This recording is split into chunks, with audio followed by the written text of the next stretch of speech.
भगवान श्री कृष्ण के 16,008 विवाह करने की कथा हिंदू धर्म के ग्रंथों में अत्यंत महत्व रखती है। यह कथा सुनने में जितनी आश्चर्यजनक लगती है उतनी ही गहरी भी है। आखिर क्यों भगवान श्री कृष्ण, जो कि खुद भगवान विष्णु के अवतार माने जाते हैं, उन्होंने इतने विवाह किए? क्या यह एक साधारण घटना थी या इसके पीछे कोई गहरी रहस्यमय बात छिपी है? आइए इस कहानी को समझें और इसके पीछे छिपे गहरे संदेश को जानें। दोस्तों, वीडियो को अंत तक देखो। हमारे चैनल को सब्सक्राइब जरूर करें और वीडियो को लाइक करें और कमेंट करें। जय श्री कृष्ण। तो चलिए वीडियो को शुरू करते हैं। नरकासुर का आतंक और निर्दोष राजकुमारियों की पीड़ा। अन्य कहानी नरकासुर नामक एक दुष्ट राक्षस से शुरू होती है, जिसने अपनी शक्ति और आतंक के बल पर चारों दिशाओं में भय फैला रखा था। वह सभी संभव कठिनाइयों से बच गया था।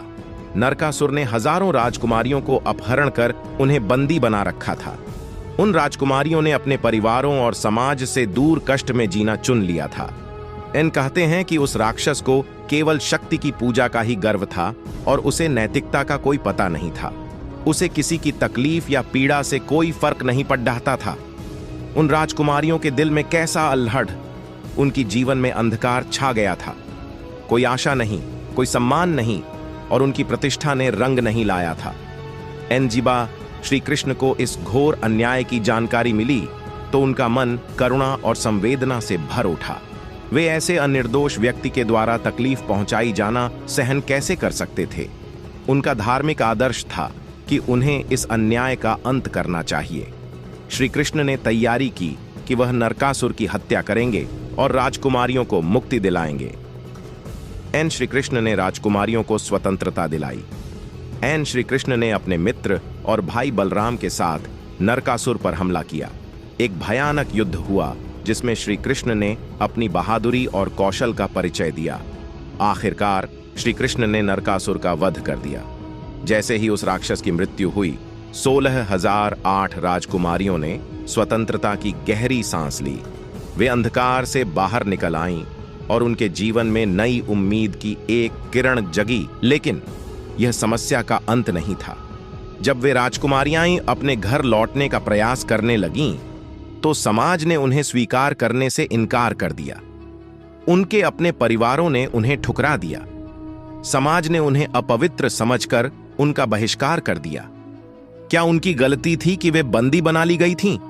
क्या उनके सम्मान का अंत हो चुका था क्योंकि वे नरकासुर की कैद में थीं? यह तो अन्याय की हद थी।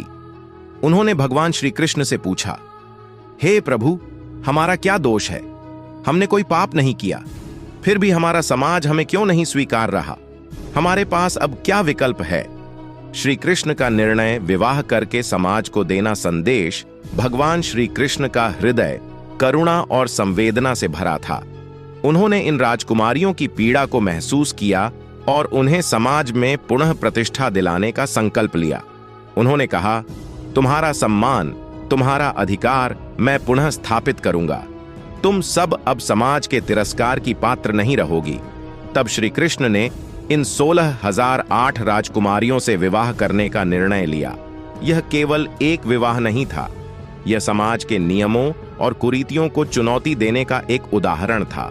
श्री कृष्ण ने इन राजकुमारियों के सम्मान की रक्षा करने के लिए, उनकी प्रतिष्ठा को लौटाने के लिए यह कदम उठाया।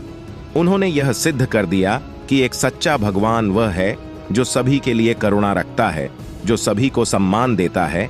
इस विवाह का उद्देश्य था समाज को यह सिखाना कि किसी के साथ घटी हुई दुर्घटना उसकी गरिमा को नहीं मिटा सकती। स्त्री का सम्मान उसके ऊपर लगे हुए झूठे आरोपों से कम नहीं हो जाता। दिव्य लीला और हर रानी के साथ श्री कृष्ण का विशेष संबंध भगवान श्री कृष्ण के इस अद्वितीय कृत्य के पीछे उनकी दिव्यता और अद्वितीय शक्ति का आभास होता है। सामान्य मनुष्य के लिए यह सोचना भी कठिन है कि वह एक समय में कई स्थानों पर रह सकता है, लेकिन श्री कृष्ण कोई साधारण व्यक्ति नहीं थे। वे सर्वशक्तिमान भगवान थे। श्री कृष्ण ने हर एक रानी के साथ एक अलग संबंध स्थापित किया।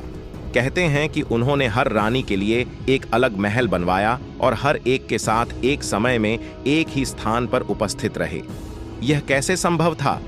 यह उनकी दिव्य शक्ति थी जो मानव कल्पना से परे है। उन्होंने हर रानी को ऐसा महसूस कराया कि वह उनके लिए विशेष है। हर एक रानी के साथ अलग अलग समय बिताकर उन्होंने हर एक के जीवन में प्रेम और सम्मान का संचार किया। उन्होंने उन सभी के मन की वेदना को समझा और यह विश्वास दिलाया कि वे उनके प्रति पूर्ण समर्पित हैं। आध्यात्मिक दृष्टिकोण, हर आत्मा के प्रति प्रेम। भगवान श्री कृष्ण के इन विवाहों को आध्यात्मिक दृष्टिकोण से भी देखा जा सकता है। यह केवल भौतिक विवाह नहीं था, बल्कि यह हर आत्मा के प्रति भगवान का प्रेम था। श्री कृष्ण ने यह सिद्ध किया कि हर आत्मा का प्रेमी परमात्मा है और वह अपने भक्तों के साथ अनंत प्रेम का बंधन बनाता है। यह विवाह इस बात का प्रतीक था कि भगवान अपने हर भक्त से एक विशेष संबंध रखते हैं, चाहे वह कोई भी हो, कहीं भी हो। श्री कृष्ण का यह कृत्य भक्ति का एक प्रतीक है, जहां भक्त और भगवान का मिलन होता है। उन्होंने यह बताया कि भगवान का प्रेम सीमाओं से परे होता है और वह हर आत्मा के साथ अद्वितीय रूप से जुड़ा हुआ है। समाज के लिए एक प्रेरणादायक संदेश। भगवान श्री कृष्ण का यह कृत्य समाज को एक बड़ा संदेश देता है। उन्होंने दिखाया कि प्रेम और सम्मान को समाज के बंधनों में नहीं बांधना चाहिए। स्त्री और पुरुष के संबंध केवल शारीरिक नहीं होते, बल्कि आत्मा का मिलन होते हैं। उन्होंने यह भी दिखाया कि स्त्री का सम्मान उसकी बाहरी परिस्थिति पर निर्भर नहीं होना चाहिए।